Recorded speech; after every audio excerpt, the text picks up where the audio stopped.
বাজে এখন? 10টা 25। তুই খুলে নিয়ে দে, আমি দিচ্ছি, দাঁড়া তোকে করতে দাঁড়া। তোমাদেরকে তো দেখিয়ে দিলাম ঘড়িতে এখন কটা বাজে।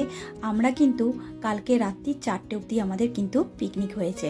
মানে ওই খাওয়া দাওয়া গল্প করতে সব যা হয়, বন্ধু বান্ধব এক জায়গায় হলে তো ঘুম আসেই না। তারপরেও কিন্তু দেখো সকাল 4টের সময় আমরা শুয়েও কিন্তু ওই যে আমি আবার 5:30 নাগাদ কিন্তু উঠে পড়েছি। তা উঠে আবার দাঁত ব্রাশ করে আবার গল্প গুজব শুরু হলে বা যে যার কর্মক্ষেত্রে বেরিয়ে পড়েছে। আজকে তো কর্তামশাই ছুটি আছে। আর দেখো আমরা কিন্তু রওনা দিয়ে দিয়েছি বাড়ির দিকে। তা বাড়িতে এসে কিন্তু চা খাচ্ছি, না বান্ধবীর বাড়িতে কিন্তু জানো আজকে ক কাপ চা খেয়েছি। আজকে আমি টোটাল খেয়েছি 6 কাপ। ওই 10:30টা অবধি 4 কাপ কিন্তু আমার বান্ধবীর বাড়িতে চা খাওয়া হয়ে গেছে।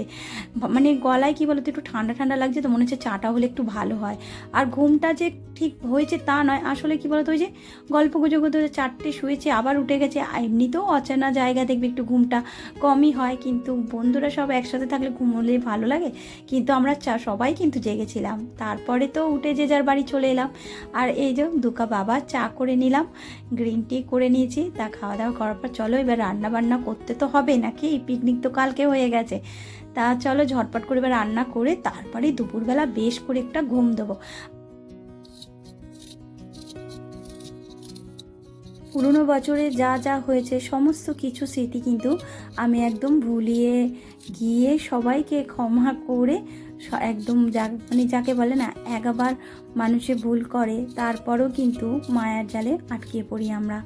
আসলে কিন্তু আমরা কী বলতো একটা মায়ার বন্ধনে যে আটকে পড়ি না, সেই বন্ধনটাই কিন্তু খুব খারাপ।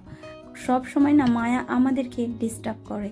মানে দেখবে ভাবি যে না ও এরকম করেছে, আমি করব না, কথা বলবো না, কিন্তু আমরা ওটা পারি না। আমরা আবার সেই মানুষটার সাথেই কথা বলতে থাকি, আবার মানে ওয়েট করি যে সে কখন আমার পিছনে ছুরিটা কাটবে। এই হচ্ছে আমাদের অবস্থা, বুঝো তো? তা পুরনো বছর পুরনো সব কিছু ভুলে গিয়ে সব কিছু করে, হ্যাঁ অবশ্যই ক্ষমা করাটা আমাদের কর্তব্য, সবারই কর্তব্য, তাই না? অন্যায় তো আমাদের ক্ষেত্রেও হয়, তাই না? কিন্তু ক্ষমারও একটা মন থাকা দরকার করার। তা পুরনো দিনের কথা সব কিছু ভুলে গিয়ে নতুন করে আবার শুরু করলাম।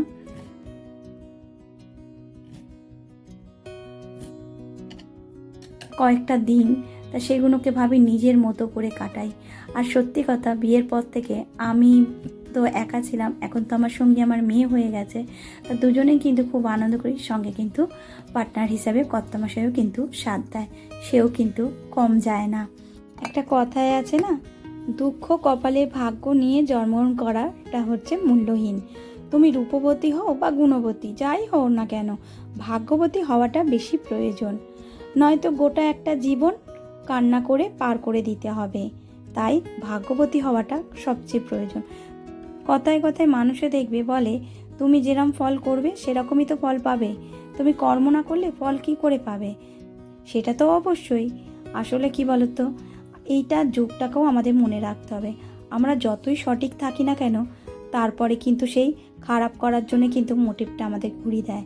রাবণ বলে আছে না একজন, সে কিন্তু সব সময় বুদ্ধি খাটাতে থাকে, সেটা হচ্ছে বদমাশি বুদ্ধি। তাই বদমাশি বুদ্ধিটাকে দূরে সরিয়ে যদি আমরা রাবণকে না জিতিয়ে যদি রামকে জেতাই, তাহলে দেখবে আমাদের জীবনটাও খুব সুন্দর হচ্ছে। তা আজকে কিন্তু তোমাদেরকে একটু জ্ঞানের কথা বলে দিলাম। আর এইখানে দেখো আমি চিকেনটাকে কিন্তু কাঁচা লঙ্কা বাটা, ধনেপাতা বাটা, টক দই দিয়ে ভালো করে মাখিয়ে রেখে দিলাম। আর এদিকে কিছু রান্না বসিয়ে দিয়েছি।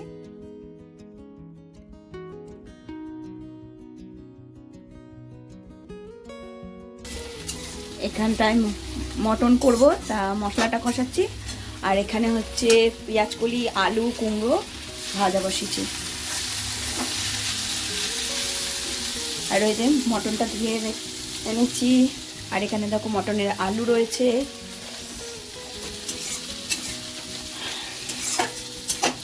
ভালো করে কষিয়ে তারপরে মটনটা দিয়ে দেবো। চলো তাহলে ঝটপট করে রান্নাটা করে নিই।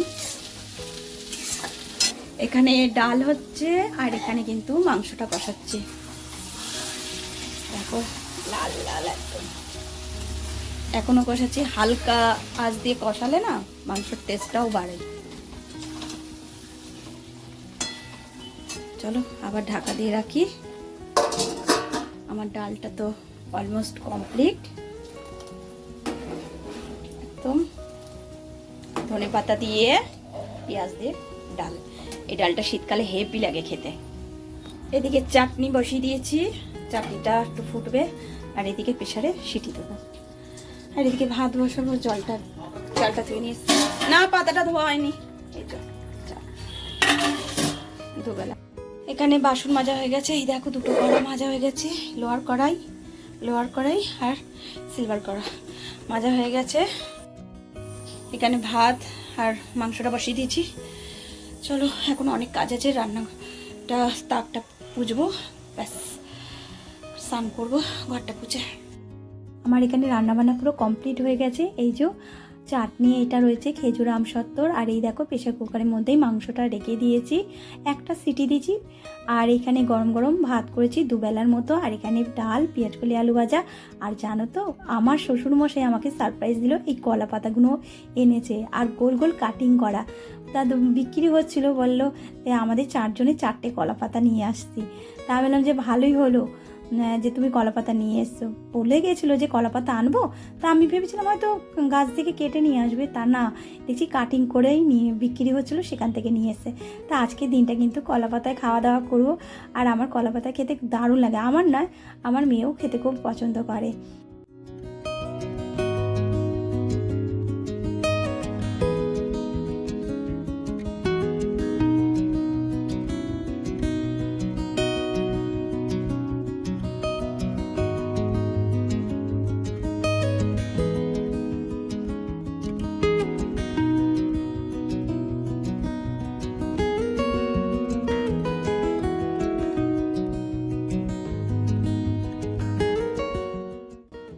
তার মধ্যে কর্তামশাই নিয়ে এসেছে মিষ্টি দই, আর রয়েছে মিষ্টি ছাড়া তো কর্তামশাই চলে না। আর এই দেখো সাজিয়ে গুজিয়ে নিয়ে নিলাম। দুজনের থালা রয়েছে, আরও দুজনের রয়েছে। এই যে আমার মেয়েকে উপরে দিলাম আর আমরা নিচে বসে খেলাম। তা খাওয়া দাওয়াটা বেশ হলো। আর এই যে তারপরে কিন্তু পেয়ারাটা কাটছে, পেয়ারা খাবো আর খাওয়া দাওয়া করে একটা ঘুম দেবো, বেশ করে ঘুম দিয়ে তোমাদের সাথে আবার বিকেলবেলা হাজির হচ্ছি।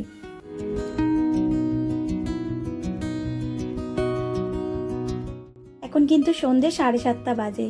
তা ঘুম থেকে উঠেই চলে এলাম রান্নাঘরে, আর ফ্রিজ থেকে কিন্তু এই চিকেনটা যে মাখিয়ে সব কিছু রেখেছিলাম সেটা বার করে নিলাম। আর ওখানে কফি বসিয়ে দিয়েছি। তা ভেবেছিলাম যে ব্ল্যাক কফি করব, তা বললো না দুধ কফি করো। তা মেয়ে বললো ব্ল্যাক কফি মা খাবো, তা ওর জন্য ব্ল্যাক কফি করব। আর এখানে দেখো এখানে সব কিছু আগে রেডি করে নেই। ভেবেছিলাম যে ওভেনের মধ্যেই পোড়াবো, তারপরে ভাবলাম না, ওভেনটা না এমনিতেই আগুন, মানে ওভেনের আগুনটা আস্তে আস্তে জ্বলছে। ওই যে বললাম নতুন ওভেন, তবুও এরকম ডিস্টার্ব করছে। আমার পুরনো যে ওভেনটা সেটা কিন্তু অনেক স্বাদ দিয়েছে, কিন্তু যে ভেঙে যদি না যেত হয়তো ওটা এখনও স্বাদ দিত। এখানে সব কটা রেডি করে নিয়েছি। এরপরে এদেরকে টপাটপ করে গরম ফুটন্ত তেলের মধ্যে ছেড়ে দেবো। তারপরে ওভেনের উপরে একটু ছেঁকে নেবো, একটু পোড়া পোড়া হলেই কিন্তু ভালো লাগে খেতে। এতক্ষণ যারা আমার ভিডিও ধৈর্য সহকারে দেখছো, লাইক করতে ভুলে গেছো, প্লিজ বন্ধুরা একটা লাইক করে দিও। তোমাদের একটা লাইক আমার পরবর্তী ব্লগ বানাতে আমাকে অনেকটা মোটিভেট করে। আজকে যদি কোনো নতুন বন্ধু আমার ভিডিও দেখছো, আমার পরিবারে আসুনি, প্লিজ বন্ধুরা আমার এই ছোট্ট পরিবারে একটা মিষ্টি সদস্য হয়ে যেও। তার জন্য কিন্তু অবশ্যই তোমাদেরকে সাবস্ক্রাইব করতে হবে। পাশে যে বেল আইকনটা এটা টুম করে বাজিয়ে দিও, আমি নতুন ভিডিও চলে সঙ্গে সঙ্গে তোমাদের নোটিফিকেশন পৌঁছে যাবে। এখন তাহলে আসি, টাটা।